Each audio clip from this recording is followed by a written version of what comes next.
Hey everybody, and welcome to another episode of Breaking the Block. We've got a very lively chat, so I'm just going to pop them up here on the screen while y'all introduce yourselves. So, Skye, you want to go first, and then Steph and Maggie, and then Rach. Hello, everyone. My name is Skye. I am a fantasy author who typically writes paranormal romance under name SD Higgins, and I am here. And that's Shishka phone. That's about the extent of it. I just got a notification that we're live. Let me silence that. It's working! Yay! Okay, hi everyone. My name is Stephanie. I am writing small town romance because that's what I like to read, and I am also here with my coffee. That's about it for me. The end. Hello, lovelies. Mama Maggie Ward here, independent author, struck survivor, migraine overcomer, and I am doing the November 100 sprints, which is 101-hour sprints for the month of November as a NaNoWriMo alternative. I also have free books this month. All 8 of the first Relic of Time War series is being put up for free for hashtag DieNovember. And this week's book is The Cretaceous Conspiracy, which is actually the most dino book until you get to Light of Jura, which is number 11. So yeah, book number 3, Cretaceous Conspiracy, is for free for the next 5 days. So pick it up, enjoy. This one can actually be read without the first 2 books. So yeah. Awesome. Hello, everybody. Rachel D. Adams of the dynamic duo, Rachel D. Adams and Dawn McClellan. We write urban fantasy and paranormal romance, all in different in the same world, but with different characters. I'm working to finish up our main series this year. It may take a little bit longer, but we're working toward it. And I also have aggressively helpful writing advice. If you do any substacking, that's where it's at. Awesome. So, damn it, Sebastian, cooperate with Rachel and Dawn. Yeah, no, that ain't gonna happen. So welcome to another episode of Breaking the Block. Like I said, all the links to my lovely co-hosts should be down below, and hopefully they work. Let me know if they don't, and I will fix that on the back end. But we have a couple of topics today, so that we are writers helping writers like we should be, right? So we had this discussion last night in our little side chat on Instagram. What are your go-to storage solutions for backups? As I try to find mine. Well, as someone who lost 3 months worth of words because I had my laptop and then I had a terabyte drive, and I did not realize that the terabyte drive had a bad sector. So when my laptop literally went pop and smoke came out of it, I was like, oh, not a problem. I backed up earlier this week. I've got this thing. It's not a big deal. Yeah, I learned the hard way it was a big deal, because all of the documents on my terabyte drive for 3 months were just X's, pages of X's. Nice. And so I have my little handy dandy box, and I have made like a Faraday cage for my box out of multiple layers of aluminum foil and Mylar film. So because we're in Colorado, I am over a mile above sea level. So we get a lot more stuff to fry electronics than everybody does. And with the solar storms, I have to protect things. And then I have a Mylar bag. And in the Mylar bag, I have terabyte drive, a different zip drive, And then I have a little package, and this is something that I recommend for all, another multi-layered mylar and foil envelope. This is something I recommend for all authors to do.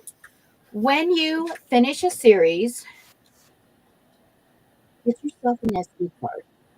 Little cheap, affordable SD card. Put all copies of that book from beginning to end onto this SD card. I've got multiple in this box. Write the initials of what series it is in there, put it in the box, and then store it away so that it is completely safe. I also my daughter has a set of SD cards with all of my books in it because cloud storage is nice, connected to emailing yourself on Gmail. Mm-hmm. It's nice to have your own email, but virtual accounts can be hacked, they can be deleted, they can be lost. Your laptop can be stolen with all of your copies and accesses in it. Yep. Having your own little storage devices, 2 or 3 places, this guarantees that even if everything goes wrong and in multiple places, you still have a copy of your words and your work, because our books are as much work as our children. And yeah, I said it. In fact, I think my books are more work than my children. Once they hit a certain age, yes. Anybody else? I use the WD brand My Passport terabyte hard drive, the external hard drive. This is my second one. Nothing happened to the first one other than we like to joke that my son ate it one day because it just disappeared. It disappeared from our tiny 32-foot trailer, and I never saw it ever again. So I have no idea where it went. But every couple of weeks or so, I back up everything onto here. I have it like in other places like Google Drive or Google Docs, and but I have it all in here. And then in here I have like file folders that have a series name, and then all the different versions of each book is in there. So because I've made changes along the way and stuff like that. So that's what I have. I do the same thing. I just showed mine. It's just gray. It's the same thing basically, WD. And also I have 2 of these in different places. One's in a safe. And this is what it looks like. Let's see if I can get up here. It looks like this, but you can flip it, and it's got the C, USB-C. Then it's got the regular USB, and then if you can actually pop this, and it's Nice. the extra. But yeah, this is a terabyte, and so yeah, I keep it on the cloud, and I keep it Google usually, and then also this, the one that's in the safe, and then the WD backup too, because we've had years worth of our material get killed by word, so I don't ever want to do that again. Yeah. I like the WD external hard drive, and this is why my husband has had one for like 20 years, and it's never gone wrong. It's never like broken down. Nice. We've been like different elevations all over the country. He's had it since before I even met him, and there are things on it from when he was like in high school and in his 20s that he researched and wrote and saved on there, and it's still trucking along just fine. So yeah, the older ones look like books almost instead of the smaller versions. And I have one of the older James ones. has 2. I have one of the older ones. It's the WD, and I also have a Toshiba one. Both are 1 terabyte. But since I alternate sometimes between my PC and my Mac, whenever I plug one up to the other, it always like, do you want to reformat this? And I'm like, no. So I have 1 for each. And then I email stuff to myself. I have both a Yahoo and a Google account. So what I'll do is I'll email it from Yahoo to Google, my Gmail, so that if I lose access to one, it's on the other. And then I also have Google Drive and Dropbox. And like once every quarter, I back up everything to everything. Yeah. And for people who are nervous about having just like digital copies, print shops are expensive. You're looking at $20, $30, $50 to get a printed copy of your book from a print shop. There is a video on my channel and on my tips and tricks playlist. This you can go through Amazon, $5, $6, $7, depending on the size of your book. It will say for sale. I have a literal document that is called Whip for Draft. That is what the document in the back of my Amazon is titled. And all I do is change the cover image, change the title on the cover image, and change the internal stuff. So I use these for editing, but it also just, you just date when you're typing it in, you date the first page, and it gives you an actual printed copy, a printed proof that you can have for your words that you're backed up, that is something beyond the digital realm. Mhm. And doing it through the back end of Amazon or Ingram or Barnes and Nobles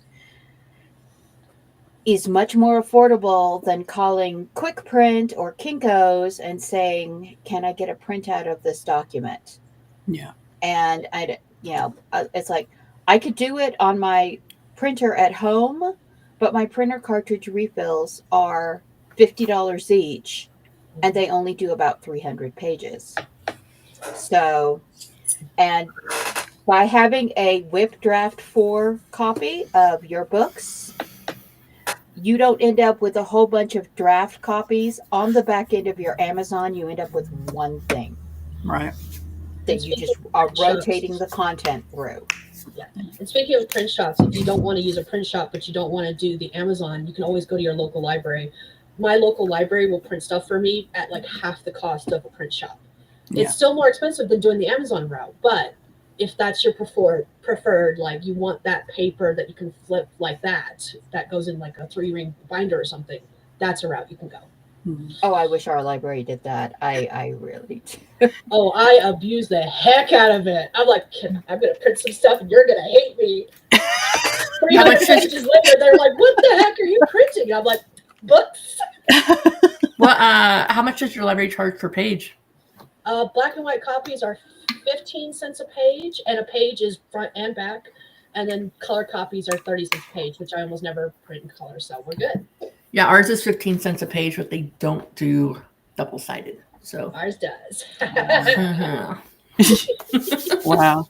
So if you want to print it out at home, Inktopia is, I buy it off of Amazon, but they have cartridges that are mostly half price as any other cartridge anywhere else. And they have a range of cartridges. So you can definitely find one for your printer. So just remember Inktopia. And yeah, that's amazing. I squeed with delight whenever I found them. But I follow the 3 points of contact rule that I learned from my tech husband. So you save it 3 different ways, no matter what, always 3 different ways. So I save mine on Word. I save mine in Google Docs. I save mine in Atticus. I print it out. So that's 4. And then I also back it up on a Crucial 1 terabyte drive. Crucial is pretty good. I've had this for, I think, a year and a half, and I haven't had any problems yet. So yeah, the ratings for the Crucial drives are pretty good too. But I would definitely go with the one that Stephanie mentioned, since her husband has had his for 20 years and it's still good. So yeah. Yeah, it's nerve-wracking to suddenly like have lost documents, to not have words. I was doing a thing where I was when I got the first 3 of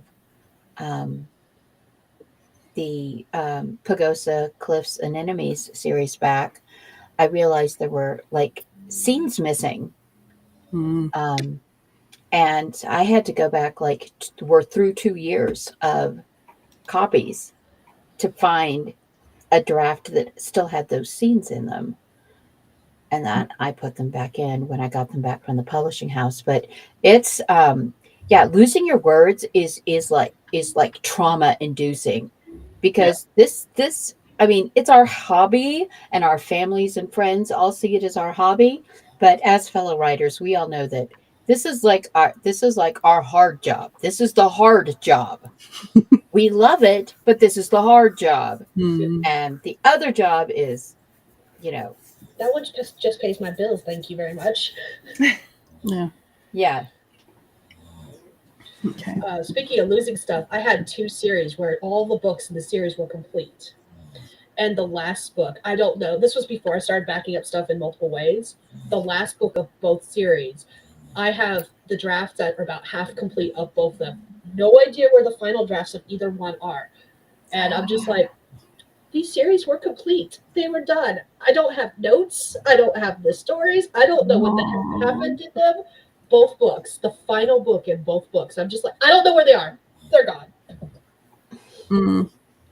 And I've had people tell me, well, you can just rewrite it. And it's like, really? Do you know how my brain works? Seriously? You think I remember every single word? No. It won't be the same. Or your brain is like, nope, we're not going to write that. We already wrote it. Right. That Please have to rewrite it. we literally scoured. Oh God, I've had so many email addresses and so many accounts since we started writing, and there was this one scene, this one wonderful scene where Sam meets Sasha for the first time, and it is really scary. It is very scary, and we couldn't find it. We couldn't find it anywhere. We were just like, I'm like, did I imagine writing this? And she's like, no, I remember it. And you don't know how it got lost. You don't know where it got lost. She looked all through hers, including her old email accounts. I looked through all mine. That's why it's really important to make sure that you're definitely capturing all of it, because going back and rewriting that scene, I just don't feel like it's as frightening as it was the first time that we wrote it. And I don't know that we could ever capture it again, but you have to do what you have to do. But I hate when somebody tells me, oh, just rewrite it. And I'm just like, but you don't understand. It loses the impact. The reason I back up often is because I want to say it was my second book I've written ever, or that I published. I lost it completely. Like I ordered like a proof copy, and for some reason the proof copy was like in 12 or 14 point font. So I went to like edit my file and it was gone. So I had to retype the whole thing from beginning to end. So now I save it in more places, and I back it up often, so I don't have to do that again. No. Because once was enough. Yeah. All right. Laura, before we go to another thingy, you want to add your 2 cents on storage and introduce yourself? Hi, I'm Laura. This is my first Sunday off in 6 months. And it's only because I'm sick and I work at a retirement center, so I don't want to get them sick, Oh no, So- feel better. Yeah, I'm sorry you're sick. But I'm glad It you just could go feels like I've gargled sandpaper, whatever. But yeah. I mostly write horror. I have stuff out. I have a collection called Tiny Shivers. It has 101 stories in there. My latest publications are a poem in a dementia anthology, and a short story called Snatched Ghost that was in the Pair Abnormal magazine, September edition. Yeah. I'm working on a dark academia novel. So That's amazing. we'll see. We'll see. I love the world building of this world so much already. It is really good. Thanks. I just took my first ever writing class in my life.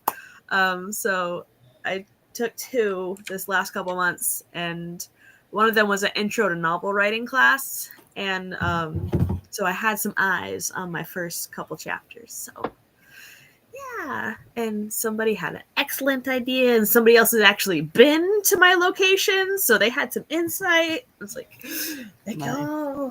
Nice. I've never been to Whitby, England. My co-student had, and she's like, is it at the top of the hill or the bottom of the hill? I'm like, there's a hill? So I watched a lot more whatchamacallums, tour YouTube videos of the area. Yep. For research. But yeah. Nice.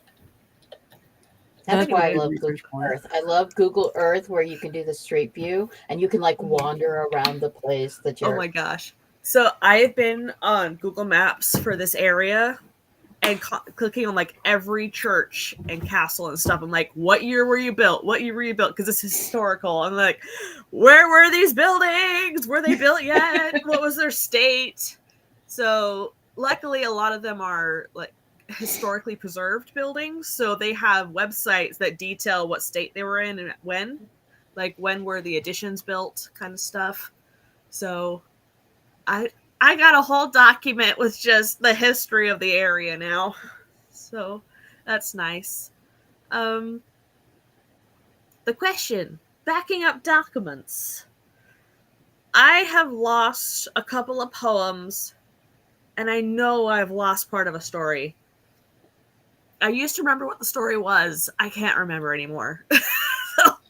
So, it's sad. But yeah, I usually type in Google Docs, not Google Docs, Microsoft Word, and then I will paste it in multiple Google Docs, one per beta reader. I just hit my keyboard.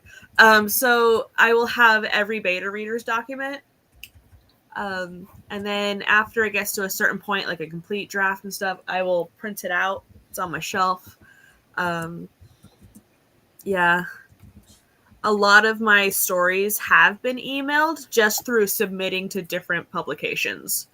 So all my short story stuff. So I have those. Yeah, I do have a external hard drive. This is my second one because my first one that had all my querying footage died. Oh, no. So I lost all my querying footage. They can't recover it. They have to go through the 3rd level recovery, which is like $800. I'm like, that's not worth it. So, yeah, that's that state. So, on purpose, Word and Google Docs, happy accident email, and then celebratory is printing. Right. So, yeah, I should probably back up more. I do the same thing. I say that I back up to this terabyte hard drive, and I realize saying that I haven't done it in like 4 weeks. So yeah, I have it I backed need up. to do that. So that means I you'll be doing always- it My hard today. drive. That's a first of the week month ritual for me. Because yeah, I need to add it to the routine. because It's been I at least a year. I cannot trust my memory to hold on to things, so I have to do the backup part. I had to I just watched Stephanie get scared. to my phone. And the cat's gone. He's so It's quiet. He like, So oh, hey, It's for the my win. overloads. I'll be right back.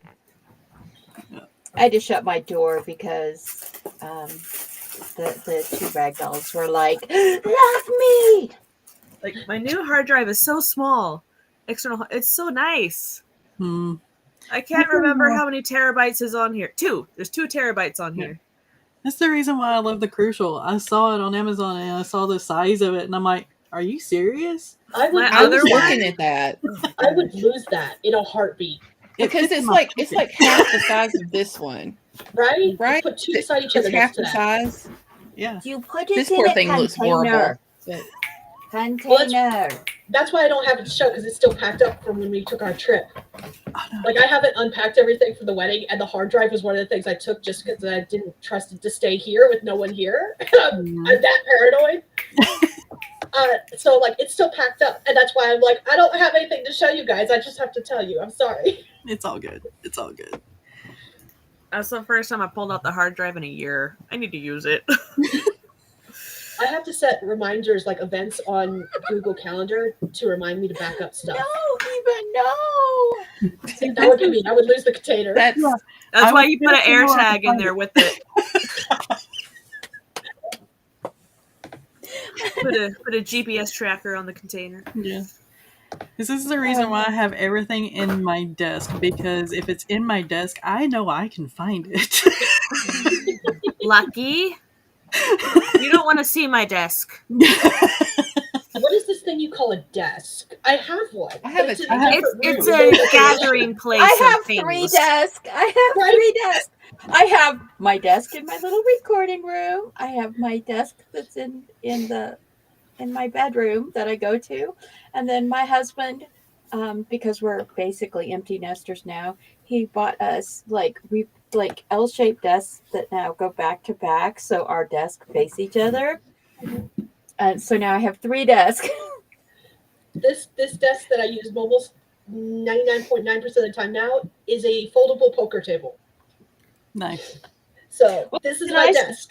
Are you The playing nice thing fast about- and loose with your words? Yes. The nice thing about the SD cards, my little tiny SD cards that I put all of each series is on its own SD card, is TDM has copies. And I have a set of them that I update yearly that go into our emergency documents bag, because I live in a wildfire zone. Like, if you know anything about Colorado, somebody's going to let their pet firefly out during drought season, and the entire state is going to try to burn to the ground. So I literally have a rolly suitcase that's got all of our documents, copies of all of our pictures, that I can literally grab, throw in a vehicle, and flee. Yeah. And people are like, "Why are you so paranoid?" And I'm like, "Well, first, I grew up in Southeast Texas, which is hurricane and tornado country. Hurricane, wildfire, tornado, and flash flood. So yeah, living in Colorado, I would much rather blizzards than hurricanes." And people are like, "Are you insane? It's so cold." I'm like, "No, because in a blizzard, you can go out and move the moisture with a shovel." It's the fourth. True. Madam, you need to go lay down. I know. No, Mama, I want to be right by your side. I have a dog underneath my feet right now. Yeah. And then one on the bed behind me. She's I can't doing move like my the feet. potty dance. So It's the processor cat paw. It's Yeah. the type of processor. Yeah. Gaming usually requires a high graphics card and higher processing speed than general use. James would be better to explain this than me. yeah, my husband would be too. Gonzo would be better to explain it. For backing up story stuff, I have used both a gaming and a regular hard drive. And for backing up story stuff, I didn't actually see a difference between the 2 hard drives. I think it's only for gaming related stuff you might see a difference. Okay. And I think that aren't the gaming ones a little bit more expensive just because they have that extra little boost. So For my gaming one, I think we paid $150 for a 1 terabyte at the time. This was several years ago. And I think for my regular one, we paid just under $100. And that was without any kind of sales. okay. And they're literally the same size, same brand. It's just that one is a gaming one and one is a regular one. Yeah. Okay. Yeah, my newer terabyte drive I got last year during Black Friday sales because it was $50. $50. Hmm. Let's just start saving up for another laptop. My E key is dead. My T key is on the way out. My V key works a fourth of the time. The 3 key is dead. So my laptop, I don't know how it's running, but none of the keys work. Like none of them. The only one that works is the power key. Thankfully, the mouse pad doesn't work. The buttons on the mouse pad don't work. So I have like a Bluetooth keyboard and mouse to go along with the laptop. So it's very rare I drag the thing out of the house because it's just so many pieces to cart around. So I mean, you could always do that. Get a I've been Bluetooth resorting keyboard. to copy paste the E's in every word I type sometimes. The laptop that I have on my other desk, because I burned through them, is a much older laptop. Half of the keys don't work. The screen doesn't work, but the USB ports still work. So I can plug a monitor into one port and a keyboard into the other port. And I'm like, okay, then I'm just using it I'm basically using it as a desktop. Because I can still access the computery parts of it. I just can't see anything or type anything. Laura can write in code, and that helps. People not stealing it. Like, I plugged in my external keyboard. The problem is I keep forgetting my computer won't turn on if it's plugged in. It has to be unplugged, turn it on. It turns on, then I plug the keyboard back in. Oh, wow. That is so weird. I don't know why. It's a USB. So I saw the comment, Sam popped it up on the screen about the laptop not having the capability of reading an SD card. And I purposely bought an external plug-in SD card reader for that reason, because all of my cameras use SD cards and they won't exchange document or pictures back and forth, just plugging the camera straight to the computer. So I had to buy the external card reader for that. Yeah. That's actually what I bought. That's what I bought. Well, it's similar to that. Yeah, USB like that. point. Yeah. This Multi-purpose. is like a great little thing. This, when we ordered this one, they gave me an extra USB port instead of an SD port. So I had to buy this, and it's got a micro USB spot too. But I had to buy this because my digital camera is USB only, and I save things onto USBs. I showed you guys how I save them onto SD cards. So this is great because I can just plug it in, slide the thing in here, and then have access. I used to save everything on flash drives. That's how I was saving everything before I got my external hard drives and before I started doing the email stuff. I have so many corrupted files. It's not funny. Duh. For absolutely no reason at all. Nothing was done to the flash drives. They were all in a good storage place, kind of like Mama Maggie has all her stuff. Wasn't wrapped up quite that extensive, but they were all in a container. No lots of heat, no lots of cold. Corrupted files everywhere. I'm just like, okay, cool. Never use My the flash drive USBs are again. so old, they can't be read. Yeah, same. I've got 2 of those. Solid state drives. I love me a solid state drive. Yes, Margaret. I just saw Margaret's question. I was like, yes, we have multiple actually. I have one behind me. It's nothing but a bag full of cords. And I have a little tote thing. It's a little tote that slides. And these things, like these things, they're cords, especially the ones that James has in his room, are the big older ones. You've got to have that cord, or else, you can't use it. And it's different than a regular USB most of the time. So be aware to keep your cords. I rubber band my cords and my external hard drives together. So remember how I said I have everything in my desk? I feel like Sam needs some rubber bands. No. My husband found out that I had everything in my desk, so he's been stuffing his in here too. Oh my God, he's making it worse. Yeah, because I only had 3.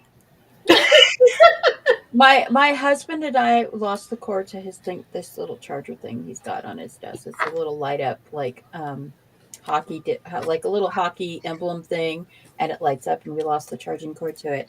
And so we went through the drawer of cords. We have no idea what this cord went to, but now it goes to his little hockey thing. I have all my cords in here with my external hard drive, and I just realized I have my Fitbit charge cord, but no longer the Fitbit.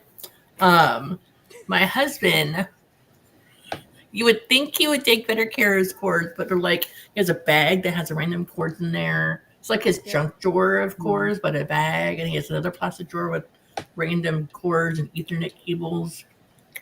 Can't even look at it. It's so it's worse than that bundle you showed us just now, Sam. Well, no, this isn't the worst part. My husband has one of those canvas cubes. It is nothing but cords. Oh That's dear. what James And has. it is full. I mean, and I'm but like, I think it's a, Dude. We have a box that we call the electronics box.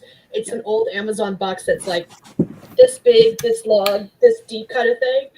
It is full of nothing but cords. Yeah. And I'm like, why? Why do we have all these cords? What do they even go to? We have no idea. No idea. We might need it someday. No, we don't. I promise you. God, you might. No, No. you might. Here's the Like, thing. this box- Here's the thing. This I've box said was that before. I've said that before, and then the very next time we find an electronic device, and we're like, "Wait, where's the cord? Oh, I know where the cord is." And we go to find it. We cleaned it out and we threw it away. Yeah. So that's why I'm like, be very, very sure before you throw them away. Yeah. And that's why I keep all the cords with the electronic rubber bands. That's a good idea. Keep them Cord with it. management under my desk right now because I had so many cords because I have 2 monitors. Hmm. And my husband got under there when we were unpacking up to leave for the trip. And he was like, what the heck do all these cords go to? I was like, that. So when we got back, he was like, you need to do something about your cords so they're not all over the place. So what do I use? I took one of the chicken clips that you put on their feet to recognize them. And I clipped all my cords together with a chicken clip. That is awesome. It works. It worked so well. I had Okay, how about- washi tape because it's different colors. That works too. Let's talk about the pens. Oh, no, I can't even reach all of mine because How many containers of pens do you have? How many? Do I count the container that's got like a tiered system down the side? Because that's Well, I have that's this like one. 3. I have this one. And then I have These are just the ones This? in this room that I can read. Your pens are collected. Mine are buried and scattered across my desk wasteland. I'm not going to look at my drawers. I have lots of pens in my drawers. That I doesn't have my count. grandmother's student desk in the bedroom, and it's got a long flat drawer that's for steno pads, and there are no steno pads. It is nothing but different ink pens and pencils. Yeah, hi. This is These just are the ones in highlighters. reaching distance. So up top, because I have 4 containers this size full of pens, another wooden bowl that my dad made that is about this big around, and then a bucket full of pens, and then an actual pen holder that is full, and this, and this. In a bag. I've got 3, 4, 5 bags. 2 in Yeah, my I've got laptop, 2 in my purse. Yeah. I've got a desk organizer that I can't move. I don't know if I can show. Let me see. So see the desk organizer there? On the other side, there's like this tiered thing of pens. Mm-hmm. And so I guess that's like a cup, a cup, a cup, and a cup.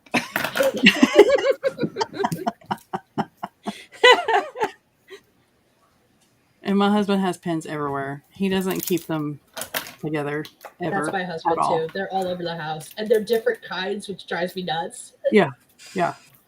I have, I edit in colors because my brain likes colors. Yeah. I will open the hard copy that I'm editing, the pin that I'm editing the color. The pen will be gone. Where is the pen? 2 weeks later, I find the pen in my hubby's work jacket. You took my pen. Exactly. My husband has learned, do not touch this. Do not touch this. Mine. It's like craft scissors. Nobody can touch those. You will lose You some can't touch fingers. the pen containers either. I used to use the ones that have cuss words on them. That way nobody took them away from me. There you go.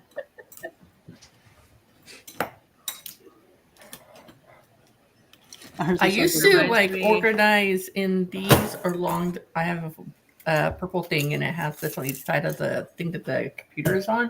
I used to organize them by like color, but then I got too many of a certain type of color, so now they're just all just jumbled together in this. That's because I have all the pins, babe. Yes, I used to have a lot more, but I'm like, I need to use some before I buy more. We have this store near us called Pop Shelf that has a whole aisle of, you can buy individual pen colors, and so I keep on buying pink and purple midliner pens, highlighters from there, and then they have these really cool, like really tiny pens as well. But yes, Yeah, I fell in love with jelly pens. I don't know if you guys have seen these, but like even the white one, I can color over stuff with it. Yeah, I use the white ones as whiteout. Yeah, Yeah, Yes. but now I've gotten. they feel good when you write for some reason. I don't know. Yeah. Let's see. I've gotten hooked to the Sharpie S gels love them. because they Those are write good. on everything. They do. However, I've had 3 different ones from different packs explode in my bag, so I no longer use those. What? I Yeah, love these that ones- cup, Laura. Is that a pumpkin? Oh, that's cute. I love Oh, that. lovely. The Pumpkin King. It's from Disneyland. Love it. You're okay. My favorite pen I use as whiteout is the Uniball Signo. This one is I don't know what the tip size is, but it actually works as whiteout for me. Oh, 1.0 millimeters. There we go. Yeah, that's my favorite whiteout pen. As a person who keeps their fan on all year long in the bedroom, yes, electric tape is a lifesaver. Oh, I've colored Yes. electrical tape. Yes. Yes, you did. Mom is the one with the Sharpie problem. I use most of mine. Oh, that would be good. Ooh. Yes. Somebody needs to come up with that. Or even I'm also like thinking about all of the different creatures too. We need like tags for each creature. I think that would be cool too. that video would be so long. I just no, You saw ours was 30 minutes just on vampires, so That's the but the pin one would be cool. Yeah, the pin one would be very cool.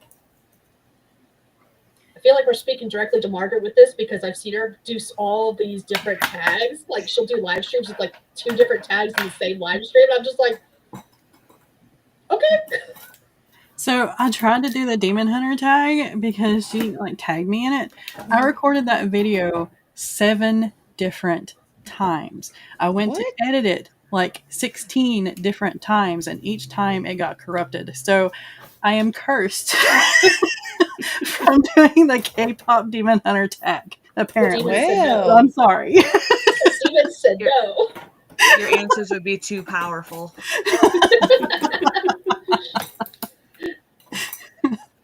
I thought about doing it live, and I'm like, is it too late? There's no such thing as a late tag. This is the hubs. He relies on me for pins actually. same. I'm the one with all the pins. Same. No, it's and you know, and now let's talk about the notebooks. No, we're not talking. If you have more than one shelf or drawer of notebooks, raise your hand. What? So I didn't realize how many notebooks I had until I moved stuff around this weekend. Mm-hmm. And so I have like a few, like 5 notebooks on my desk. And then I have the rest in my closet on top of my dresser. And then I have a few on my bookshelf right over there. I don't throw them out. I keep them all. We're love talking about like composition. story planning notebooks, right? Story planning notebooks, written I've got books you've notebooks that written have- story notes in, books you've written stories in. I'm like Skye. I have so many comp books. I have so many A5 books. I have so many spirals. I bulk ordered composition notebooks because at one time I was going through one of these a month, and I ordered a box of 72 for like $50. Oh wow. I This is just what's on my desk right now. This is just they on came the in packs desk of, right now. they came in packs of 5 like this. I've already used up 2 different packs. So everybody knows that I love notebooks, books, and pens and cups. So a lot of the stuff I have are gifts. So it's kind of like every time I try to use one, like Sarah Cannon's does the, Notebook you're challenge. purposely trying to use your journals and your notebooks and stuff. Mm-hmm. The notebook challenge, I think. Yeah. Well, I've tried to do that. I would try to do that, but the thing is then people buy stuff for me to replace it with. So this is my oldest notebook. Make some noise, child. This is my oldest notebook right here.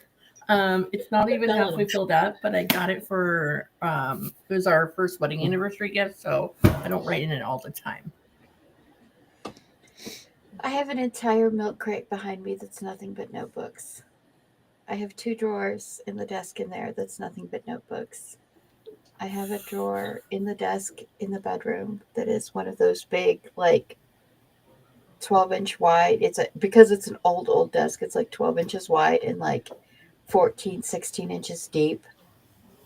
Nothing but notebooks.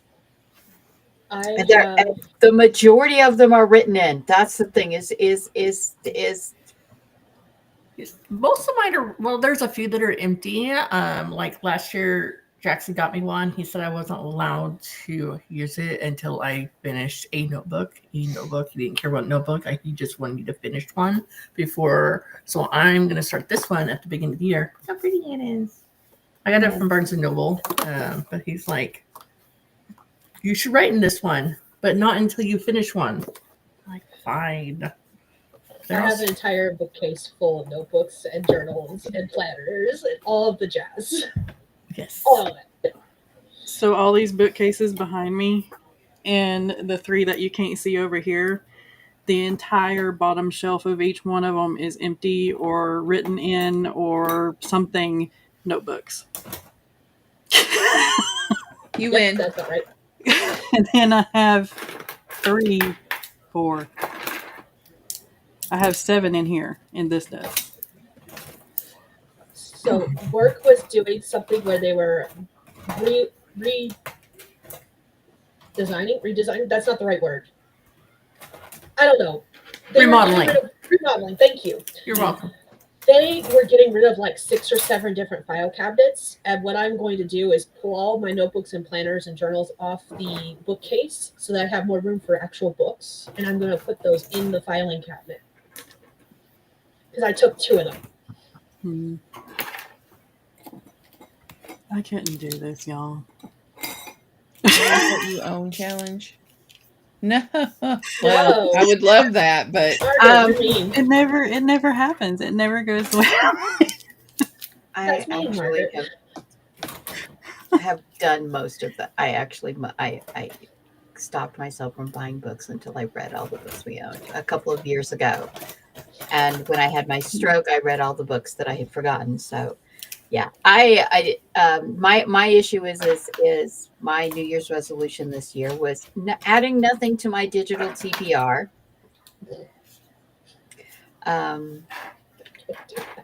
So I ended up adding 5 books, which I immediately read. So technically, they're not in my TBR. And it was only 5. It was only 5. 6. It will be 6 soon. I'm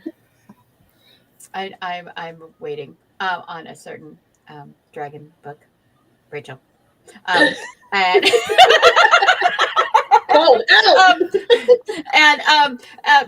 the problem is I have started writing books down, titles and authors down in a notebook, So technically, I'm not adding to my digital TBR. I mean, technically. I download samples of books I want to get. Loophole. I download samples of books I want to get. Does that count as downloading digital books? Like, So Technicality. I only have 3 designated books, like journal notebooks for writing right now. nice.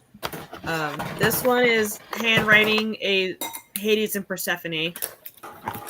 This one is journaling as a character from my Halloween romance. And this one is an 8.5 by 11 dot grid Ooh. that I have multiple stories in. Short stories, novels, that kind of thing. See, I have So I'll do like the brainstorming of the short story. And then I have multiple books, like multiple stories written in name notebooks. banks. And Mhm. this is me flipping through 5 different notebooks looking for a scene that I wrote. Yeah. I have plot embryos. Come on. Too many pages. Where to go? So Margaret, I'll have same, like same. I love dot grid. I have plot embryos. Nice. I have I don't know. She disappeared. Ah, I have some family trees. Come on. Family trees and like the history of each character in the family tree. Yeah, I haven't even used half this thing yet.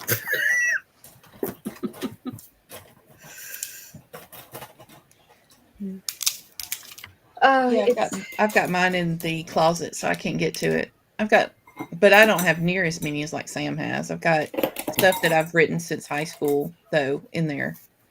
I do have a journal back when like 2002, 5, somewhere in there.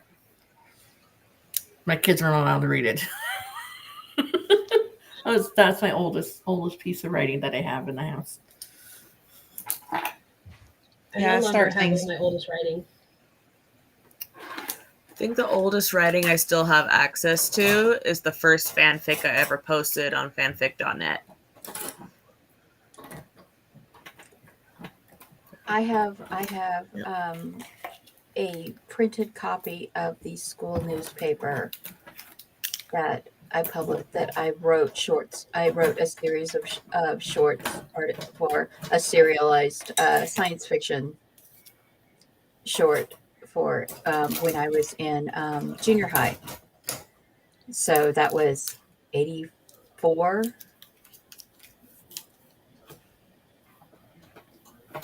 Yeah, my would be, I guess, 90s. Yeah, it would be in the like literally 1990 would be the oldest. And I remember what it's about, but I haven't looked at it in a long time, so I would have to go back and look at it. Because I know it was like, I mean, it was like, I didn't even know what it was called back then, but it was like urban fantasy and paranormal romance. So, you know, I've always been into this.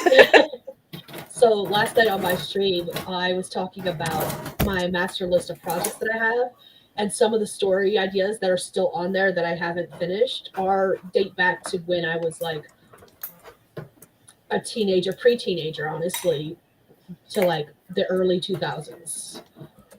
And there's some of them are stories I had originally written that I no longer have copies of because they've just been lost over the years.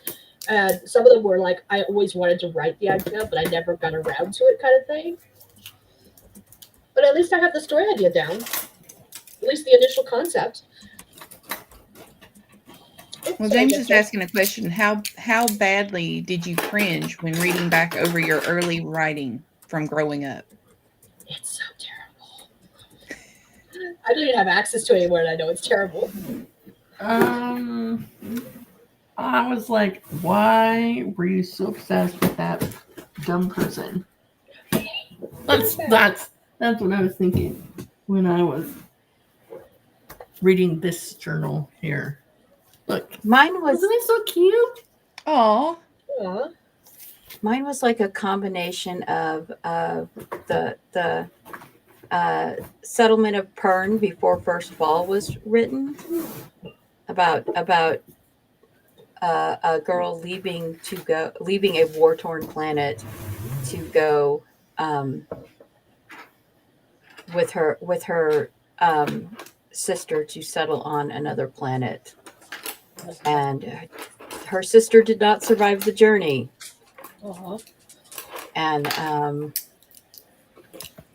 everybody enjoyed it, but because she was just running around on this new planet, it yeah. So I guess technically it was a colonization like Ben Bova and McCaffrey fanfic, something like that, space opera thing. But yeah, we had a very strict teacher who was running the paper, so all of everything going into it had to be quality writing.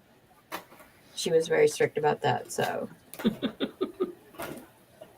but yeah, I didn't write. Yeah, I went 2.5 decades without writing, because once I was finished with my college writing credit, other than writing term papers and research papers, I didn't write any fiction until a year after my stroke in 2015. So basically from 1990 to 2016,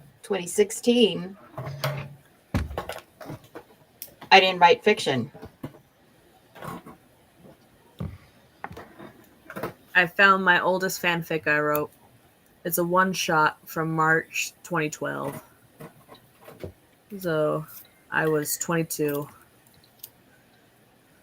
Everything else before that was pretty much handwritten and turned in as part of assignments in like high school. But yeah. The thing, I do remember typing one story that I started writing. It was pulling influence from Pirates of the Caribbean and Lord of the Rings. ooh, that's a good combination. that sounds interesting. Yeah, Jack Sparrow was the main character, of course. I go back and read the stuff that I started writing right after my stroke, and that's what makes me cringe. The I stuff don't that I was cringe. writing the first 2 years after my stroke. That's why I had to go back and rewrite all of it, because I don't cringe over all of it. It's like some of it really is. I found when I started rereading it was actually pretty telling, because the main premise was that women had their rights taken away from them. And it's laughable now, not laughable, but laughable at the same time, because it was like they had taken their rights away from them until they had aged up to like 25 or something like that. So there was just like the premise was really weird for a 90s model. But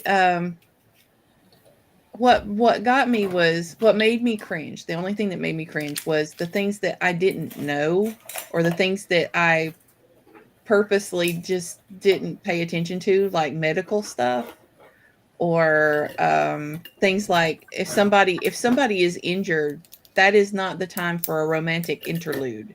It's not. And yeah, but as a teenager who has no experience whatsoever, you just kind of don't care about that, I guess. I didn't have that problem. I spent pages describing every horse everyone in the company had. It was really important. They were beautiful horses, okay? Yes. My problem was when I was relearning language after my stroke, is my brain would start looping on an idea, and I would write multiple versions of the exact same scene. And it was like this. It was like a Groundhog Day. It was like reading Groundhog Day with these little variations.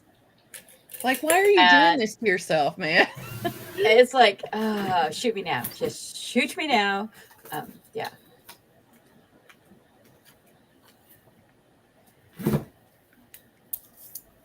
Welcome Madam back, Whisker. So, I don't know what happened, but here's another You were positive abducted by to having aliens. Restream. I am the host, and y'all kept going, even though my power went out. That was cool. Yes, very much so.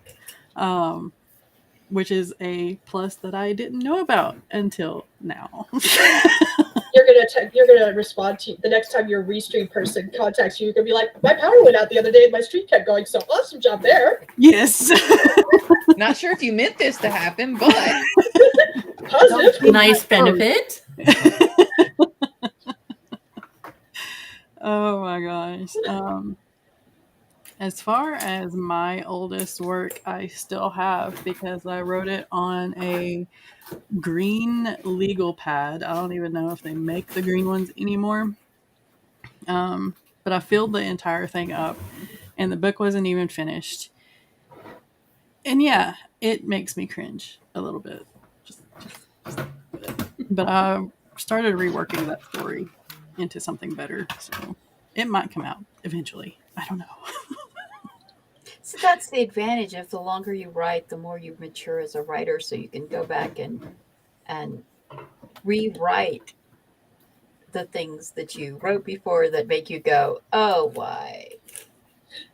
yeah, because usually there's a good idea in there. It's just, you're just not ready yet. My thing is, I'll write something, and I'll immediately edit, send it off to a publication, and then it gets published, and I'm like, did I not edit enough?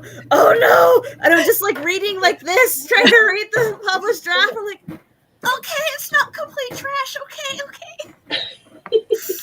Okay, That's dream my order. cringe. Cringe beginning tag. Okay, so how many tags have we made up in this stream? Just a few. It's fine. All of the tags. All of them. Lots.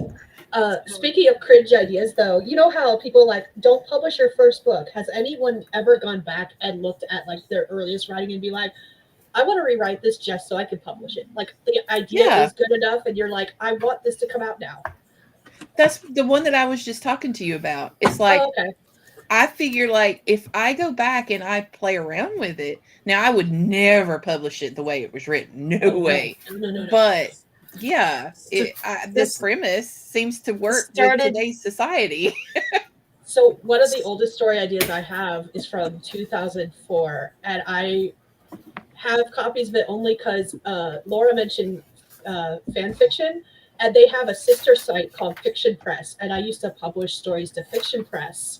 And so I do have copies of some of my oldest stories because they were published to Fiction Press. And her saying fan fiction reminded me of that. So now I want to go back and read some of those stories and be like, are they actually any good, or are they just dumb teenage Skye stories? Now I'm kind of curious. I want to find out. Is fanfiction.net You're making me question if I should read my first one shot. Oh, sorry, Jester. I'm not trying to kick you, I promise. So I've never written fan fiction. So I don't have any fan fiction early writing stuff. But I also published the first book I finished. And yes, it's a little cringy. It's fine. Just ignoring it. People still read it here and there, and it's okay. But fanfiction.net is apparently still up, so I'm going to have to try to remember my sign-in so I can delete some stuff. So we're gonna go that and find her on there. Now there's a big difference in fan fiction. Most of our fan fiction is gone because it was on MSN groups, Yahoo clubs, all that kind of stuff. But there is still the groups.io group is still out there. So I can easily go and pick up Marvel fan fiction that both Dawn and I are a part of and be like, look, you want to see something? I've often wondered if we could take some of that and instead of leaving it as Marvel characters that people recognize, make it into some sort of superhero romance craziness. I mean, have you seen some of the stuff that gets published that was originally fan fiction these days? Like, yeah. I think you could. There's a very famous one too. There's a couple different famous ones that we shall not name.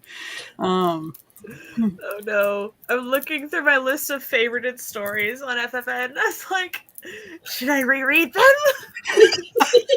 It's a time capsule. They're all like Death Note, Naruto, Rise of the Guardians. Let's see. Big Hero 6, Star Wars, Avengers, Harry Potter, The Gray Man, Rurouni Kenshin, Star Trek 2009. Oh my gosh, there's an Attack on Titan one on there. What? From 2015. Oh. Over the Garden Wall. Fullmetal Alchemist. Oh, the crossover Star Wars and Phineas and Ferb. Oh my goodness. Bleach. A lot of Bleach. I've only ever written 2 fan fictions. They were both shorts, and they were both like writing challenges from friends, and they're both horrible and terrible because I didn't know what fan fiction was. And I was like, I don't know what I'm doing. And she's like, just write it. And I'm like, okay, but it's going to be crap. They were crap. They were very much crap. And not good crap either. They were crap. My friend Rachel Mills, when we were all on the Wattpad together, like 2017, a whole bunch of us, before her Wildflower Pack series got picked up by a publishing house, she was writing a book called Clayton. And we split into like 3 teams in Clayton. It was like Team Dallas, Team Clayton, and then there was the female lead character was Team Raya. And we hated both Dallas and Clayton. And I wrote a fan fiction called Cora, based on Raya's childhood best friend. And it was like the belief that she could go out and succeed without these 2 overbearing alphas trying to win her affection. And Rachel, like, I sent her all of the chapters as I was publishing them from Cora's point of view. And that was actually that fan fiction is actually still on Wattpad and Inkit. But I'm the only person that Rachel's ever let fanfic any of her books, and she's got so many now. But it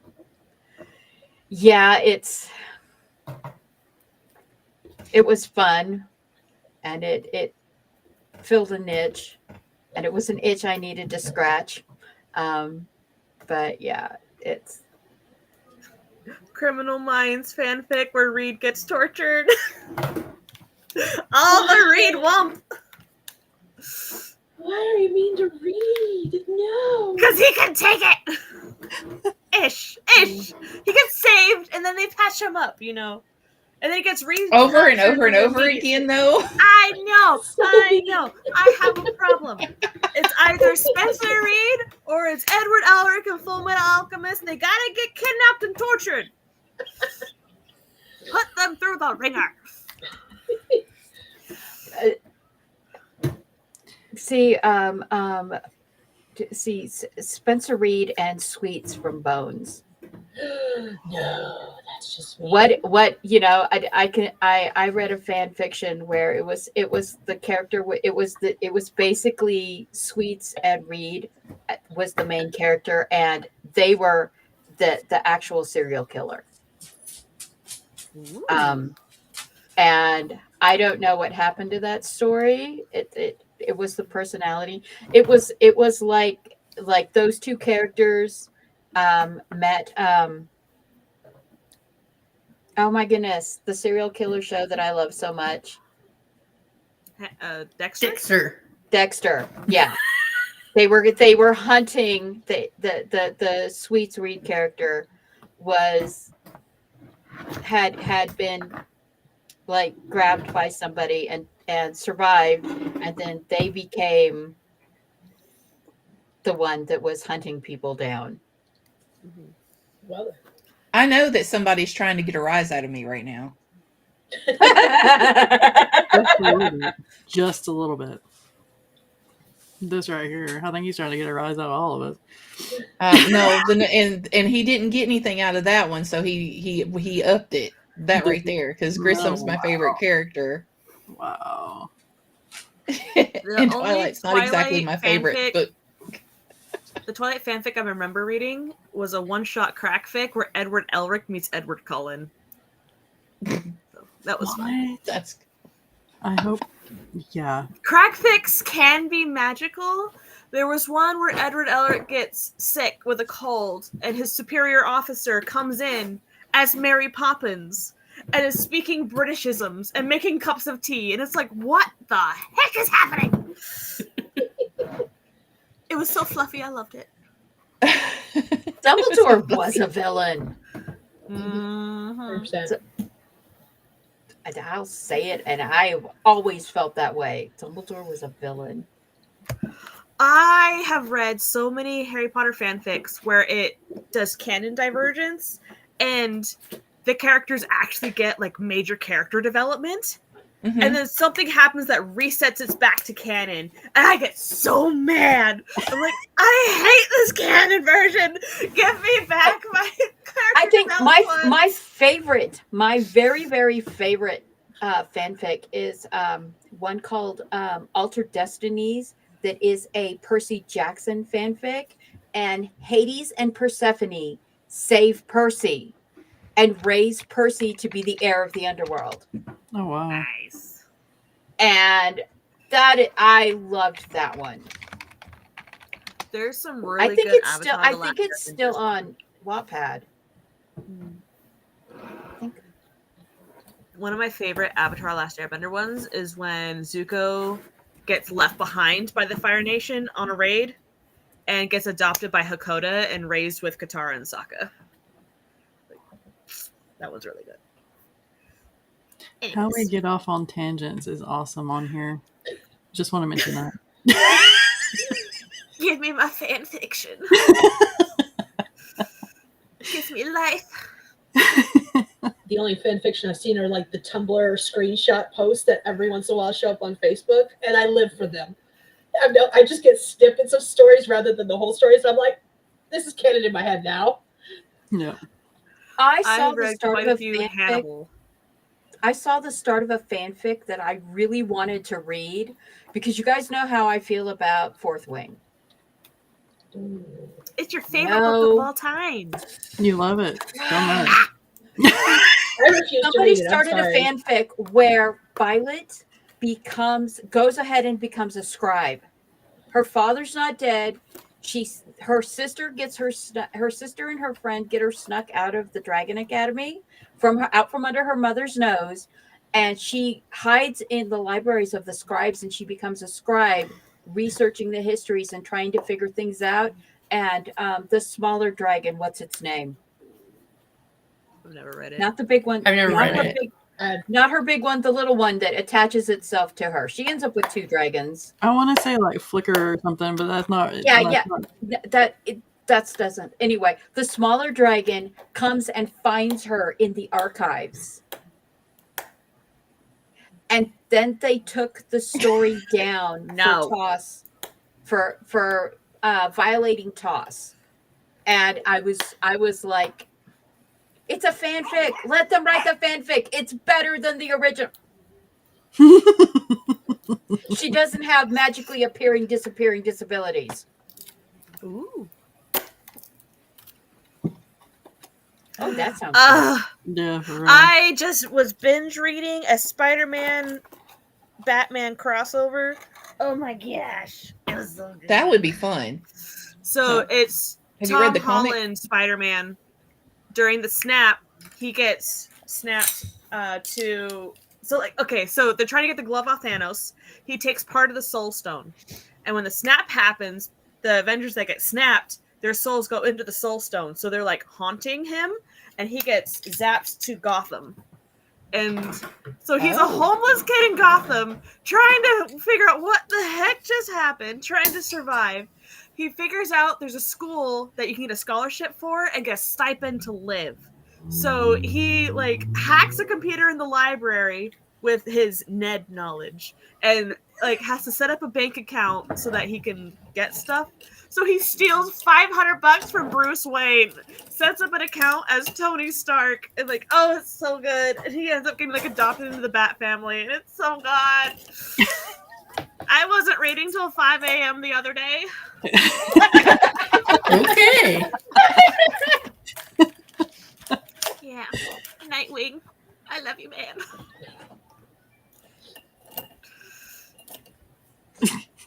I don't know. If I were to do yeah, Ruth is my favorite dragon. Crossover. He's not white. He's a calico dragon. Dragons of Pern is How to Train Your Dragon. Yeah. No, I want to see a fan fiction where the vampires from Twilight are or the werewolves from Twilight are mer people instead of werewolves. And mix it with that one, I can't remember the name of the book, but basically mermaid blood is like crack to vampires. Oh my god. You just want Jacob and Edward to get together. Bella annoys me.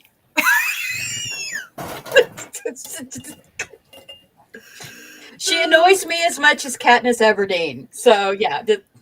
Okay. All right. Do we have another question, or we finally run out of this?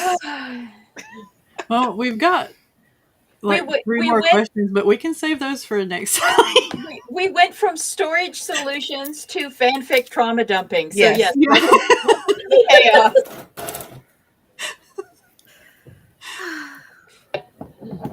I just, Yeah, if you can imagine it, you probably will find it. Yeah, I just can't wait to read fanfic of my stuff one day. That's all I want. Are we allowed to read fan fiction of our old stuff? Because then that would influence what could happen in the next books.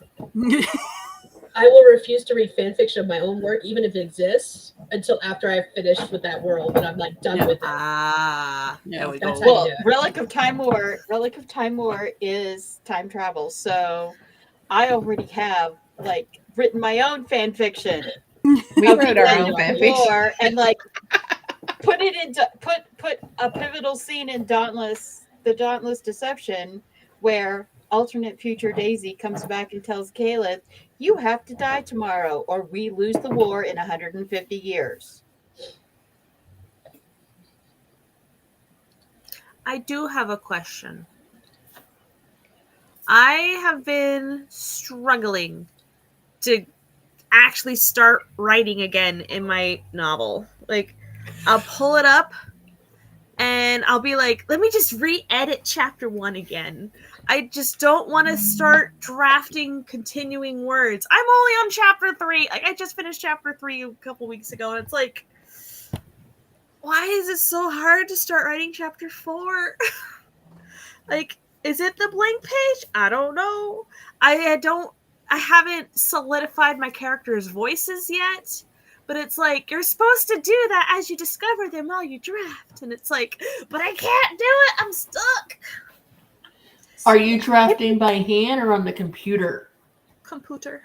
What if you tried just, writing by hand? It might spark a little something different. Skip the chapter that you're stuck on. I do that all the time. I jump around when I write. I know you need to write in order, but if I'm stuck on a scene or something, I will skip that scene, skip that chapter, and jump ahead. And I think it's not the plot. I think it's just trying to find the character voice that's got me stumped. What if you write like a short story in the character? 3 chapters. I have 3 POVs, so it's 1 chapter per so far. Is there something in the first POV that you don't like, and that's the reason why you keep rereading that chapter? Yeah. Well, I have gotten a lot of feedback on it, and a lot of it is like, well, you don't italicize inner thoughts like this, and it's like, well, you need to thread through the inner thoughts as the regular prose. instead of italicized think, because I have it as past tense, but he's thinking in present tense, so I italicized it. And I'm just overthinking it, and like I reworked chapter 1, but chapter 2, her thoughts are still italicized and present tense. And everybody was like, all 3 characters sound the same, and they sound similar to you, and it's like, dang it! Like, how do I get them to sound different? But is that a later draft problem? Because I can't not think about it. For me, that's a later draft problem because all of my characters are going to sound the exact same thing until I figure out what they're going to be like, which usually doesn't happen until at least halfway through. Right. And then I'll have to go back and as I edit, update all their voices. Because by then they've gone through at least a couple of different points in their character arc that I can see what they should have been like before versus what they are now. And it makes it so much easier for me to go back and change them to what they're supposed to be like. Until then, they're all going to sound exactly the same. Don't do what I did. Like, write a book into a point of view, and then they all sound exactly the same. So I had to. So I chose to write everything from one person's point of view. That was a headache and a half. So don't do that. I wrote the original Revelation Night series, Revelation of Ash, had 11 POVs when I wrote the first series. And the trick I used was I did character interviews for all of the characters, but I also had like music playlist. I know you don't like to write with words. Oh, I write And with lyrics playing and with ambient noise playing and ASMR at the same time. and My had, ADHD brain. That makes my brain hurt. I had completely different playlist for the different characters because they all had to sound different. The other thing that I did was there were 3 of the characters that I actually wrote all of their scenes, all of their chapters from their perspective at once. Then I went back, wrote the other character through, went back, wrote the other character through. And when I published it, though, I converted all but 2 of the POVs into third person limited because it was just, it was making me schizophrenic to write the book. And some of my readers were like, this is so interesting. And you have all these diverse characters, but I'm getting lost. So, if find one of their voices, write their stuff. Find the other one's voice, write their stuff. Make their own stories individual, and then put them together. Yeah, like they each have their own mysteries that they're trying to fix and find out about their own past. They each have their own goals. It will be a throuple. It's just like each of them could be a novel. Right. I'm trying to squish them all into one. That's what I was going to suggest. What Mama Maggie said was just write from one character's POV all the way through from start to finish first. Like whichever one you feel closest to, or you think you've got more of their voice, do that one first. And as you're writing, the other characters will appear in their storyline. So as you're doing that, you'll be able to figure out their voices as you go, which might help too. Yeah, that's what I did with my. It's supposed to be perfect on the first go. No, it's It's not. not. and also, I want to point out there's 3 of us at least. Now, it's not been brought up yet, but Eva, Margaret, and I, we're all like, no, you don't worry about sending it to somebody and getting feedback this soon. You've literally only had 1 chapter per character. So it's really too soon to get feedback from somebody about the characters. Because if your mind is like mine, then that's going to be a hang up because you're always going to be overthinking about what they said, even though you've literally not developed those characters yet. So it's almost in the way that Dawn and I write is like we have the characters in our brains. So it's kind of like you're really doing the character a disservice because then you're overthinking what they would be doing or what they would be saying, how they would react to things because it's now colored by the feedback that you've gotten. Yeah. So for But, like, me I don't personally, see the characters, I don't hear the characters, I don't talk to the characters. I'm literally just making up a sentence at a time. Like, I have no concept of having a real character. so I think it's my aphantasia. for me personally, I actually do not send out stories for feedback until I have completely written the second draft. Now, that being said, for the first time ever in my entire life, I sent an ugly baby first draft out to 2 people because they requested it. And I was like, let me show you how bad it is. So you will stop talking to me and telling me it's not bad. Stephanie is one of those people. To be fair, it is not as bad as she's claiming, okay? I've written worse first drafts, so, like, it is not as bad as she thinks. So usually people do not see anything until I have completed the second draft. Not a word. It has to be complete and second draft done before I even try to get feedback. But I agree with what they're saying in that one way of doing it would be to write at least a few chapters for each character. And if it's that one character in particular that is giving you trouble, then focus on that one character.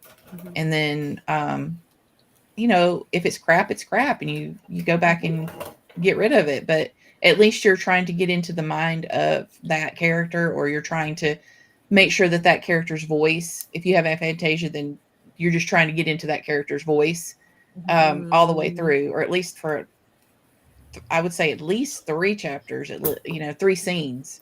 I wouldn't go with chapters. I would go with scenes that you can see that character, how that character would react to the different settings and people in those scenes.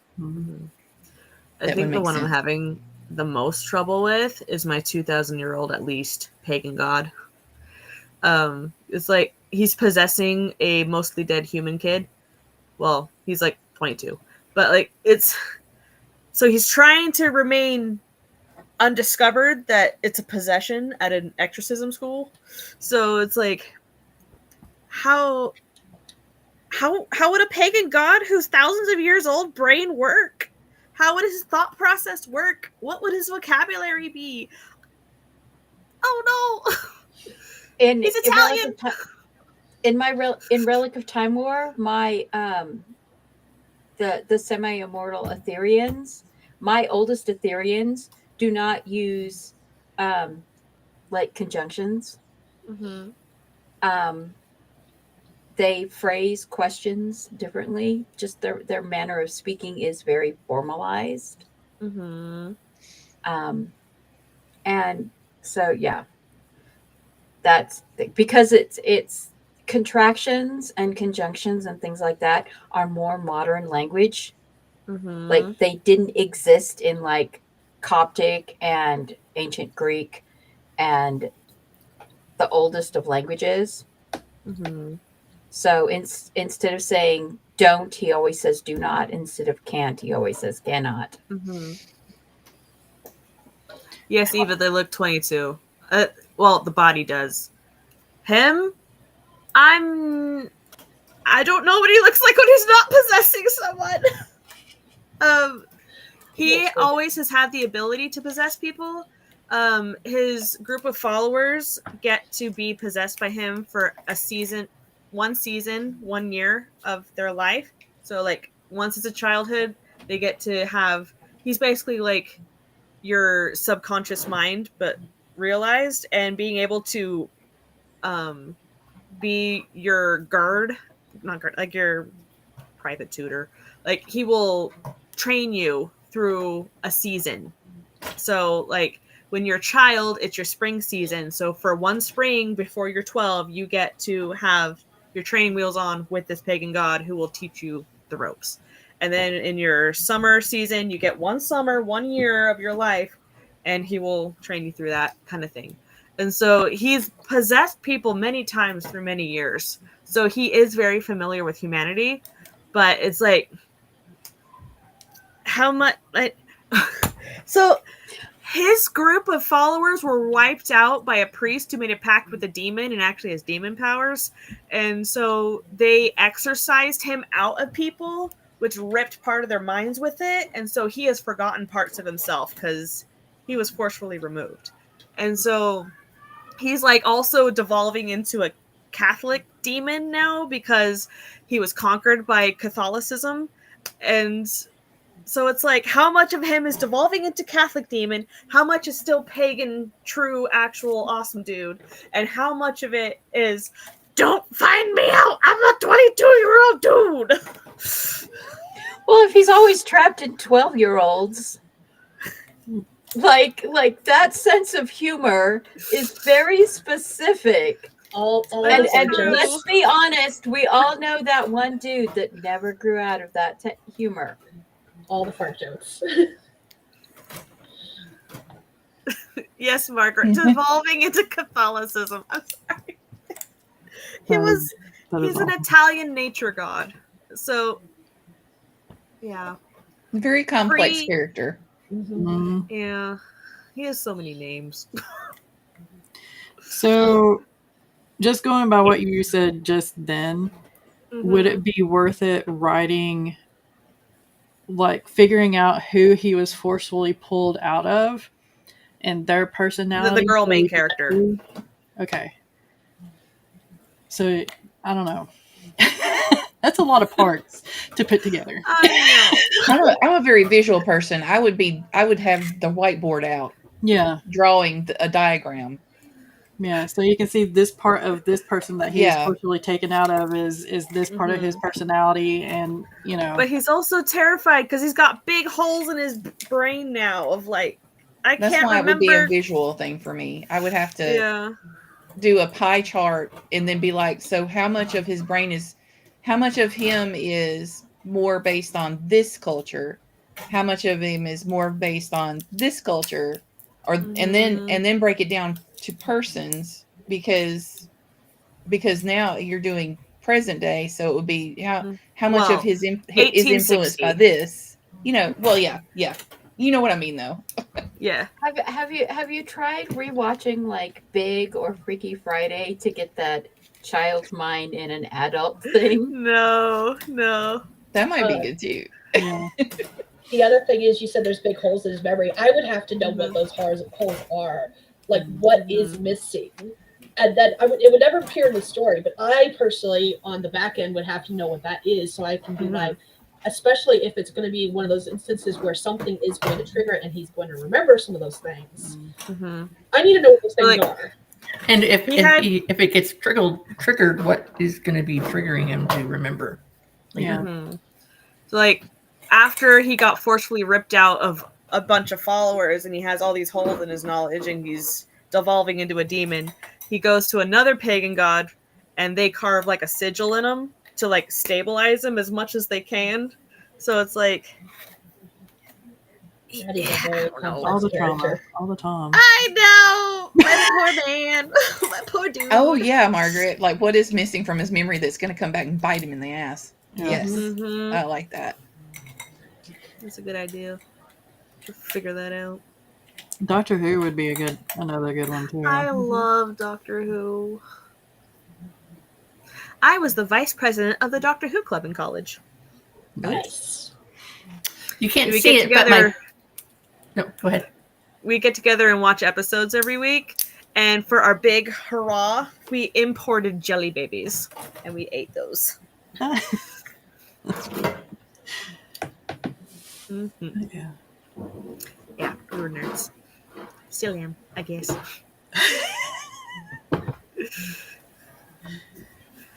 So yeah, you've got a couple ideas to go through, see if any of those help.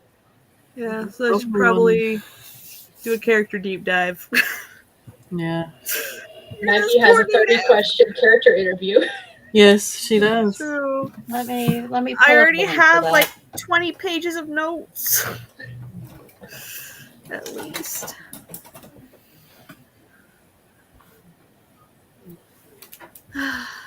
Okay.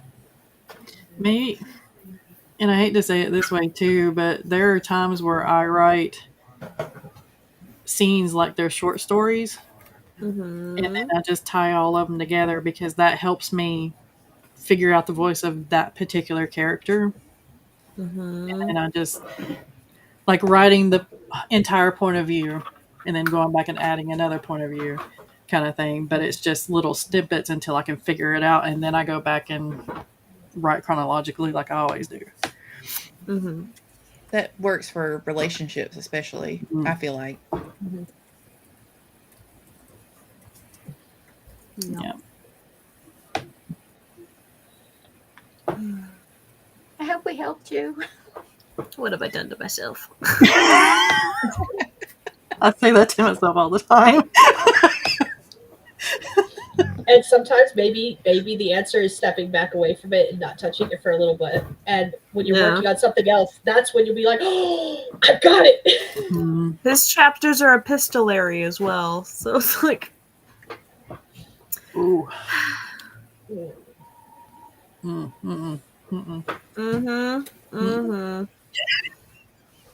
Yeah.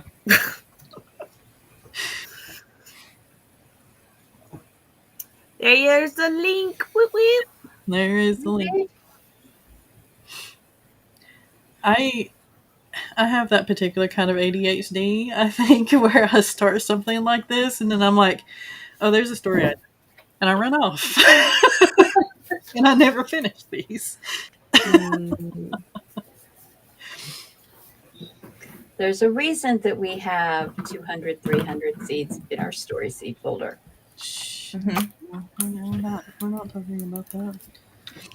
I think I only have 46. Only. I know. I talked about my master list of projects last night on my stream because I separated it into like the status of each story. And the story's just in idea mode. There is 180. And then I've got back burner, in progress, complete, published, unpublished, and DNF. Total, there's 590. Jesus. Mm-hmm. Not that bad. I'm back up to 67 though. I had it knocked down to 63. I'm back up to 67. Nice. I mean, each of our characters has friends. Each of our friends has character. Yep. So we just keep going. That's one of the things. I was going to be the answer to one of the other questions that she had listed was the fact that when I get stuck on something in the work in progress, what we will do is we will then go deviate to a future work, a future story with similar or the same, even the same characters. And it kind of makes me, my brain go, oh, I'm looking forward to this so much. And then I'll go back and have kind of a refreshed moment for the old work in progress, which is like in the past. And that's how that happens. But that's also how we wind up with so many different stories about different characters. Mm-hmm. No. Yesterday, I found a channel on YouTube that does this awesome music. And I listened to one song. And I'm like, oh, I'm not going to kill off that character. I'm actually going to write his book. There's the other project.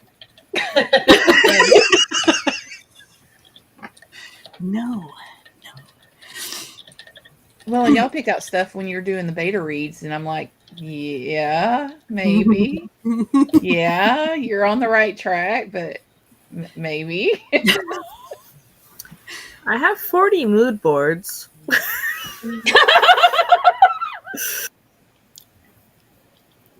Same.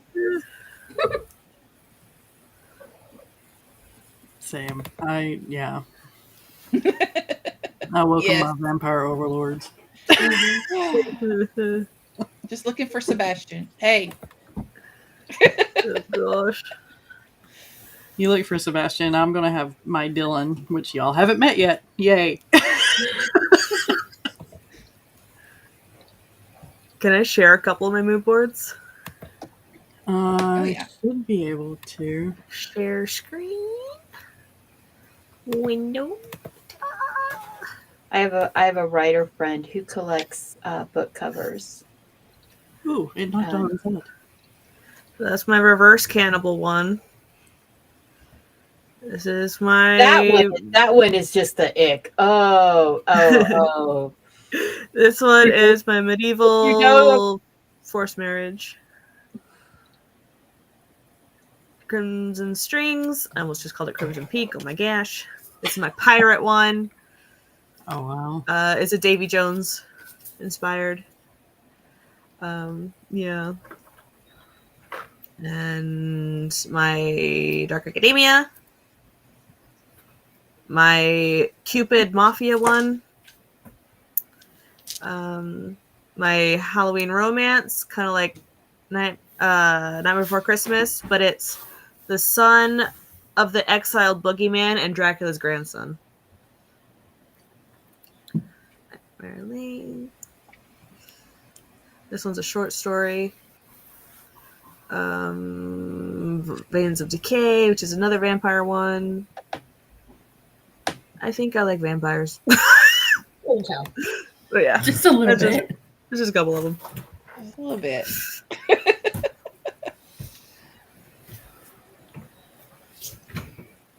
Ambitious.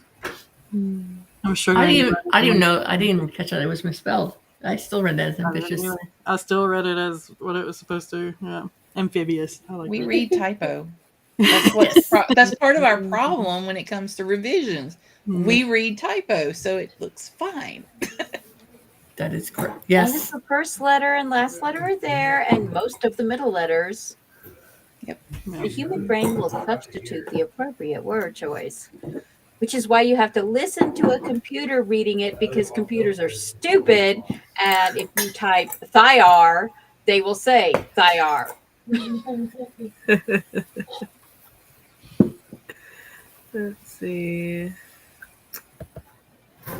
I have quite a few whip music playlists. Oh. I don't really do playlists, but I have started like listening to a single song on repeat for each story idea. So when I'm working on that story, I just listen to one song on repeat. Each story gets their own song. I'm that way with characters and songs. Victor for Crimson Strings is Frozen by Within Temptation. That's his song. Oh, I like that. That's a good song. Yep. Yep. Donnie's. Yeah. Especially when we stay up to 2 a.m. writing stuff that's not going to get published in the next year and a half, 2 years, but we like it. I got caught up on Mariah last night. I was like, oh, dang. I'm not going to use this for a while. Same. Maybe I should make character-specific playlists. Because my studying demonology playlist is a mix of like actual hymns mixed with some like gothic instrumental, like smexy music. It's a whole shebang. Metal is my new favorite genre. Oh yeah, but it starts with the prologue of the Dracula ballet, and it ends with the outro finale of the Dracula ballet. Nice. Yeah. It's got some Crimson Peak in there, Bad Omens, Agnes Obel, Soap and Skin, Mr. Kitty. What was the Dawn? What was the program that you got that we were supposed to be doing story Bible in? It was really neat, but we've really not done it, and we kind of need to do it. I think that would probably help us out too, in situations, because we get in situations like what you're talking about, Laura, where it's like, I really want to do this scene, but I'm not into that headspace. I'm not into this. But if we had the story Bible and each character had its own page and its own playlist, and I think that might help a little bit. Campfire. Campfire. Yeah, That's it. There's a new writing program apparently that's supposed to be similar to Scrivener called Emberwrite, I think it's called. I think it's still in either Kickstarter or beta form. I saw an ad for that. Yeah. Yeah. Ember Rider. Yeah. I was gonna ask if anyone's used that because it's It's supposed to be like for the beta. Campfire mixed with Scrivener. Scrivener mixed with, something else. I'm very happy with Scrivener. I'm probably never changing. Plus, I am very against subscriptions. So Do you have a Mac? I do, but I also have the desktop version, so I can use it on both. Yeah, because I hear the Apple version of Scrivener is awesome. It is. Yeah. And I have Scrivener and Atticus. Mm. I'm not a huge fan of Atticus. Do you like Vellum? I love Vellum. And usually when I hear people talk about it, it's like, I love Vellum, I hate Atticus, or I love Atticus, I hate Vellum. So it's like, well, okay, whatever floats your boat, man. Whatever you can use. Atticus was created because Vellum wasn't available for PC users, and they made it for both PC and Mac. And I feel like they did too much at once when it came out at first. It's been upgraded a lot since then, so it's probably better. I haven't used it, even though I have it. I only use it for formatting, period. Like, I don't do anything else in it but format. Yep. That's what I do with Vellum. I don't use it for anything else but formatting. Yeah. It's still kind of clunky even with formatting, though, too. So, yeah. Vellum is smooth. I'm like, yes, baby. But I always thought it was just me with Atticus making it clunky because I am that way. No, there are times when you have to reset it, reboot it, I guess. And you're like, why should I have to reboot? Yep. You guys need to fix your stuff. It's one of those. It's where they do too much at once, and I feel like I see complaints all the time about various things, and they add new features versus fixing those things. And I'm like, could you fix the thing? It's like they're gaming developers instead of actual. It wouldn't surprise me if they actually were. Right. Because I don't know how many games I have that I'm like, if you would just fix your game instead of adding more features, you might get somewhere. I don't want new DLC. I want you to fix the things that are wrong, dang it. I'm sorry, Jessica. All right, y'all. We good? Oh, we can save the rest for next week. Questions for next week, yeah. Yeah, I think we're good. exactly. All right, so do y'all want to do your outros and we'll let our people go? I don't know why I did that. All right, Moses. No, it's your fault. You started talking about and my brain went there. Whoa. Tell us a starting point and we'll go. Let's do Skye, Stephanie, Maggie, Rach, Laura. All right. Thank you all for joining us today. If you don't know who I am, my name is Skye. I'm an author who typically writes paranormal romance on SD Haggis. I have a couple of books out. I am working on other books. I work on things as I get inspired because it's just a hobby for me. And if I can publish them and make a little bit of cash off them, great. If I don't, hey, I've made less than $2 this year, so we're good. Yeah. So, anyways, that's me. Okay. Authors so far for me. My name is Stephanie. I write primarily small town romance underneath Stephanie Marie Whitson. I'm working on a couple more. They're coming out in the spring, summer next year, and that's about who I am.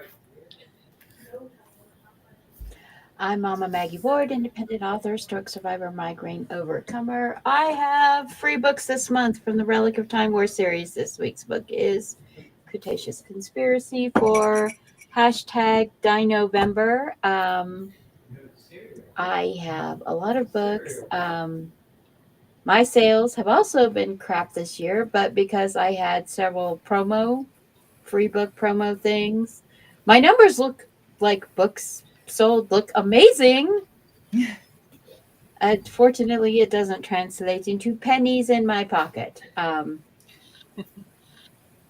have a question. Yeah. Is it Die November or Dino Dinovember. Dinovember. Dinovember. It's all of the Like a above. dinosaur. Both. Like a Dinosaur. dinosaur. Okay. Interesting. I am Rachel D. Adams. I have a paranormal romance and urban fantasy series with Dawn, and I'm hoping to get into some more projects later in 2026. But until then, we are trying to close out our main urban fantasy paranormal romance, and it's called the Dragon Tasker series. And the prequel series, The Life and Loves of a Dragon, hopefully will be also closed out before the middle of next year, so that you'll see all of our main characters, main stories, and then we get to give you all the stories of all the side characters. But until then, wish me luck on that. You got this. I believe in you. Luck. Thank you. I'm Laura Nettles. I'm here. I don't know where I'll be and when. Wednesdays and Thursdays are my days off, so you'll probably catch me on JC streams on Wednesdays, and I'll do some on Thursdays. But yeah. Hi. Bye. Yay. All right, so thank y'all for joining us for another episode of Breaking the Block. And next time we will do the questions that we didn't get to today, which is mostly about making your creative work spark again, I guess. So You go outside, you lick your thumb, you open your thumb, you put your thumb down on one terminal, and you kiss the other terminal, and that's how you spark things.